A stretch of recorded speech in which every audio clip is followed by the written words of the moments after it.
légendaire voie ultime de l'épée qui existait à l'époque des États en guerre, le temps de la corruption, et il s'agit d'un style caché qui n'utilise pas d'épée. Yasuremotsu, le chef de la 6e génération de Kyoto-ryo, a été exilé il y a 20 ans, sur une île inhabitée avec sa famille, parce que celui qui est arrivé au pouvoir dans le shogun japonais craignait son pouvoir. Mais maintenant il est mort il y a un an, en laissant ses 2 enfants derrière lui, Yasuri Shishika et sa sœur Nanami, qui sont considérés comme la tête de la 7e génération de Kyoto-ryo. Au fil des ans, le père a interdit l'utilisation de toutes sortes de lames et leur a fait comprendre comment le corps humain peut être l'épée elle-même. Un jour, une fille aux cheveux blancs nommée Togami est venue sur l'île à la recherche du père. Elle a rencontré son fils qui était parti chercher de l'eau fraîche pour lui et sa sœur. Après quelques minutes de conversation, elle a appris que la personne qu'elle était venue rencontrer était morte il y a un an. Après, elle a révélé sa véritable identité. Elle est le directeur général de l'armée shogunate et sert de stratège. Elle révèle également sa mission secrète. Elle est à la recherche des épées de Shikazaki Kiki, le plus grand des forgerons d'épées hérétiques. Dans 25 pays, il a donné 1000 épées. Et avec le temps, les gens ont réalisé que plus un pays avait d'épées, plus il était performant sur le champ de bataille.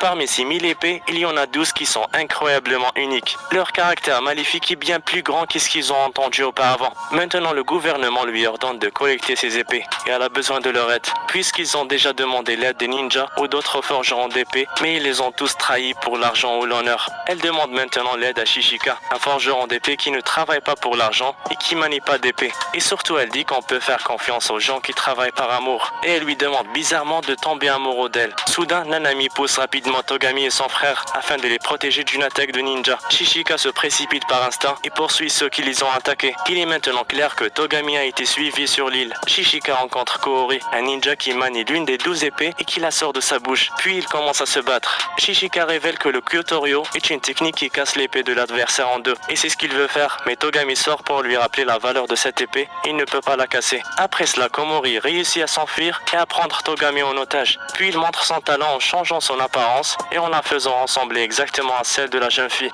Juste après, il la laisse menotter dans la forêt et va tuer Shishika. Il fait semblant de courir vers lui, mais étonnamment le garçon le repousse d'un coup de pied. Et il s'avère que le déguisement n'en valait pas la peine, car le garçon ne reconnaît pas facilement les visages. Komori révèle quelques secrets sur Togami et dit qu'elle ne cherche que la reconnaissance et la gloire en collectant les épées. Et qu'elle est la fille du leader de la dernière rébellion, Ida Takehito, qui a trahi le shogun. La jeune fille fait tout cela pour se venger de ceux qui ont causé la mort de son père devant ses yeux. Shishika se met du côté de Togami et décide de tuer son adversaire après être déguisé à nouveau exactement comme lui. Et utilise son super mouvement ultime consistant à frapper l'adversaire 7 fois pour le mettre en pièces en un clin d'œil. Après avoir tué Komori, le garçon retrouve Togami et lui révèle son amour et l'aidera à collecter les 11 épées restantes. Nanami approuve la décision de son frère, les embrasse avant qu'ils ne partent, pour commencer un nouveau voyage dans le vaste monde derrière la mer. Le duo arrive dans une grande ville où ils décident de passer la nuit et le lendemain matin ils se rendront au château de Gekoko où se trouve la deuxième épée, Zanto Namakura. Sa principale caractéristique est son affûtage sans égal. Elle peut trancher n'importe quoi facilement. Leur adversaire actuel est un forgeron d'épée appelé Uneri Jinkaku.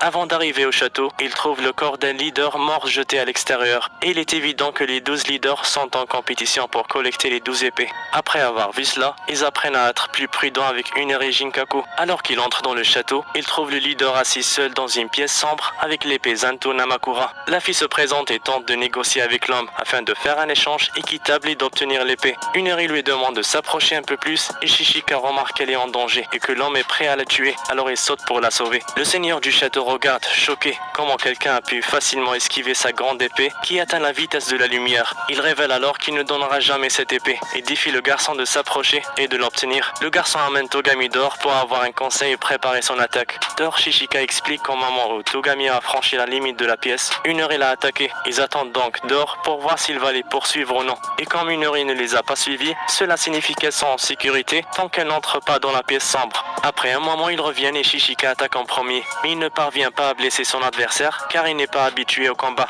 Mais il a prouvé à Jinkaku qu'il est très fort. Uneri, après avoir vu les capacités de son adversaire, fait un mouvement imprévisible et il se coupe lui-même pour augmenter la vitesse de son épée. Plus elle coupe, plus elle devient rapide. Cependant, le garçon sait qu'il ne peut pas utiliser son épée pour couper quelque chose ou quelqu'un au-dessus de lui. Donc en faisant un mouvement agile, Uneri trouve le garçon sur le toit, où il ne peut pas utiliser ses épées, et ainsi il est vaincu. La troisième épée, Santo Tsurege, qui se trouve dans le sanctuaire de Sanzu. En arrivant au sanctuaire, il rencontre Tsuruga Maisei, la prêtresse et la propriétaire de l'épée.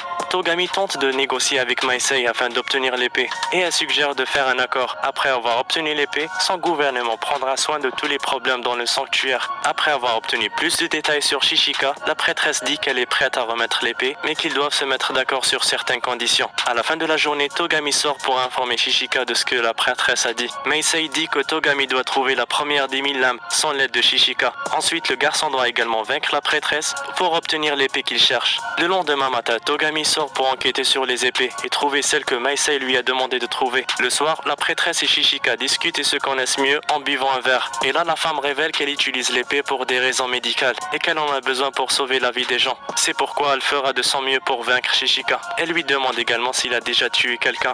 Il répond qu'il a tué 2 personnes afin d'obtenir les 2 premières épées. Quelques minutes plus tard, le garçon change de réponse. Il ajoute une autre personne à la liste et choque la femme en lui disant qu'il a tué son père. À ce moment-là, il remarque Maniwa Kuizami, l'un des 12 leaders, un homme qui utilise des chaînes pour attaquer et qui est également à la recherche des épées. Mais malgré sa grande puissance, Meisei parvient à le tuer. Plus tard dans la nuit, Shishika rencontre Togami qui lui annonce qu'elle a trouvé l'épée originale. Il doit donc se préparer pour le combat contre la prêtresse qui est prévu le lendemain. À midi, le combat commence, Meisei court de façon inattendue et entraîne le garçon dans les bois où de nombreuses épées sont attachées aux arbres. Et il se rend compte que la condition précédente n'était qu'un alibi pour gagner plus de temps afin de faire ce piège. La prêtresse utilise un art d'autodéfense absolue, dans laquelle il n'est pas nécessaire d'être armé. Mais elle n'a pas réussi à attraper le garçon, et il l'a obligé à le poursuivre en retour afin de la faire sortir du champ de bataille qu'elle a préparé et de l'éloigner de ses épées. Mais elle était bien plus intelligente que le garçon ne le pense. Elle sort l'épée originale du sol et elle commence son attaque en lançant l'épée et en sautant dessus. Shishika utilise calmement la paume de sa main et la bat. Togami arrive et malheureusement, ils ont maintenant le droit de prendre la 3e épée. Le sanctuaire va redevenir ce qu'il était avant l'arrivée de l'épée.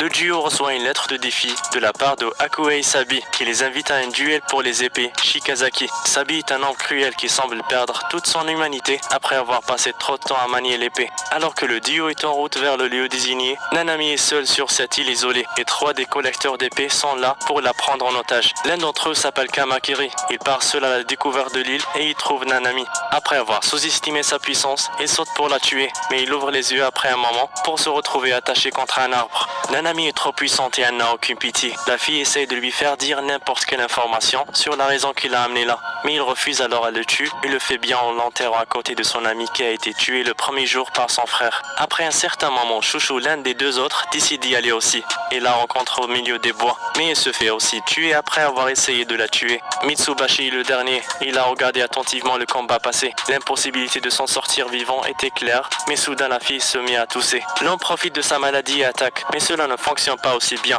Il se fait tuer à la fin, tout comme ses compagnons. La jeune fille prouve ainsi qu'elle est peut-être plus forte que son frère, et elle est en danger car Shishika est devenu célèbre. Et tous les collectionneurs d'épées cherchent désespérément à le faire tomber. Le voyage pour collecter les 9 épées restantes se poursuit. Attendez la 2e partie pour en savoir plus. Au revoir.